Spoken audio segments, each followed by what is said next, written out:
তো হ্যালো বন্ধুরা, আজকে আমি রান্না করব গাজরের হালুয়া। তার জন্য আমি সব কিছু সাজিয়ে গুছিয়ে নিয়েছি। তো আমার ছোট্ট উনুনটা কেমন লাগছে সবাই কমেন্ট করে অবশ্যই বলবে। তো আমি গাজর রান্না করার জন্য নিয়ে নিয়েছি এখানে 3টে ছোট্ট ছোট্ট গাজর। তোমার মিনি কিচেনে ছোট ছোট 3টে গাজরই নিয়েছি। তো গাজরটাকে আমি সুন্দর করে কুচিয়ে গাছিয়ে নিয়েছি।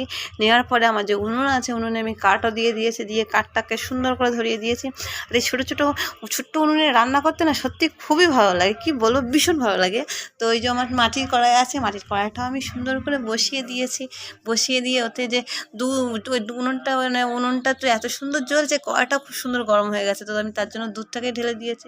দুধটা ঢেলে আমি দুধটা কী করবো, ভালো করে ফুটিয়ে নেব। ফুটানোর পরে তারপরে আমি গাজর, কিশমিশ আর যা যা আছে, এলাচ টেলাচ সব দিয়ে আমি সুন্দর করে জাল করে নেব।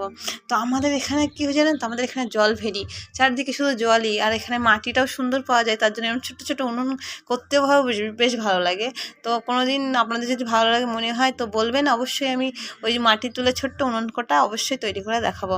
তো আমাদের দুধটা যে দেখুন ঘন হয়ে গেছে, আমি এলাচ দিয়ে দিয়েছি, এলাচ দিয়ে সুন্দর করে নেড়ে নেড়ে দুধটাকে ঘন করে নেব।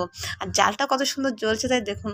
আর আমার দুধটা ঘন হয়ে গেছে, আমি কিশমিশ মানে কিশমিশ দিইনি, ওটা গাজরটাকে দিয়ে দিয়েছি। তো দেখুন গাজরের কালারটাও কত সুন্দর এসছে, মানে ফুটছে হালকা হালকা করে।